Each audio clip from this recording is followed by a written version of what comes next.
क्या आप जानते हैं कि आपके शरीर में रेगुलरली एक युद्ध चल रहा होता है। ये युद्ध होता है फ्री रेडिकल्स का और एंटीऑक्सीडेंट्स का। फ्री रेडिकल्स वो एलिमेंट होते हैं जो नुकसान पहुंचाते हैं और बुढ़ापा लाते हैं, और एंटीऑक्सीडेंट वो चीजें होती हैं जो इस नुकसान को रोकती हैं। अब जब फ्री रेडिकल ज्यादा हो जाते हैं तो कई तरीके से आपके शरीर को नुकसान पहुंचता है, वो चाहे आपकी सेक्सुअल हेल्थ हो, आपकी फिजिकल हेल्थ हो या मेंटल हेल्थ हो। क्या चीजें ऐसी हैं जो फ्री रेडिकल का काम करती हैं, क्या चीजें ऐसी हैं जो एंटीऑक्सीडेंट का काम करती हैं, इन सब की जानकारी मिलेगी आपको इस वीडियो में। मैं हूं डॉक्टर अली और मैं पिछले 27 सालों से ईस्ट दिल्ली में प्रैक्टिस कर रहा हूं। फ्री रेडिकल्स ये एक ऐसे पार्टिकल्स होते हैं जो ऑक्सीजन के साथ मिलकर बनते हैं, ये बिल्कुल भी स्टेबल नहीं होते। इनका काम ही शरीर में नुकसान पहुंचाना होता है। अब इसके ये शरीर में कहां से आ जाते हैं? तो फ्री रेडिकल्स, अगर आप कोई भी पोल्यूटेंट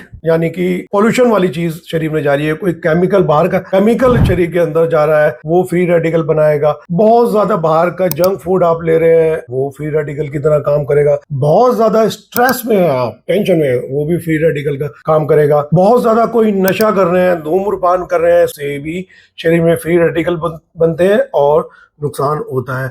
या आप प्रॉपर नींद नहीं ले पा रहे हैं तो फ्री रेडिकल्स बनेंगे। कोई पुरानी बीमारी से जूझ रहे हैं तो शरीर में फ्री रेडिकल्स की मात्रा बढ़ जाती है। तो ये तो हो गया नुकसान करने वाले, बुढ़ापा लाने वाली चीजें जिनको हम बोलते हैं फ्री रेडिकल्स। और अब बात करते हैं एंटीऑक्सीडेंट्स की। तो एंटीऑक्सीडेंट, अब नेचुरल एंटीऑक्सीडेंट की बात करें तो अगर आप 8 घंटे की नींद ले रहे हैं तो वो भी एक एंटीऑक्सीडेंट का काम करती है। आप योगा मेडिटेशन कर रहे हैं तो वो भी शरीर में एंटीऑक्सीडेंट बनाती है। कुछ हरी सब्जियां, फल जिसमें विटामिन के अच्छे स्रोत हैं, वो भी एंटीऑक्सीडेंट का काम करते हैं। चाय, कॉफी, ये भी एंटीऑक्सीडेंट का काम करते हैं। डार्क चॉकलेट, ये भी एंटीऑक्सीडेंट का काम करते हैं। ये चीजें आपके एंटीऑक्सीडेंट लेवल को बूस्ट करती हैं। अब आपको पता लग गया होगा किस लिए जंक फूड मना करते हैं, वो चाहे रेप्टाइल डिसफंक्शन हो या आपका लिबिडो हो, या आपको बोलते हैं घर की बना हुआ खाना क्यों खाना चाहिए, पौष्टिक आहार क्यों इंपॉर्टेंट है, क्योंकि कोई भी चीज जो फ्री रेडिकल बना रही है वो अंदर नुकसान ही कर रही है, वो चाहे आपकी सेक्सुअल हेल्थ हो या फिर आपकी फिजिकल हेल्थ हो। तो आई होप इस वीडियो को आप ज्यादा से ज्यादा लोगों को शेयर करेंगे। जय हिंद।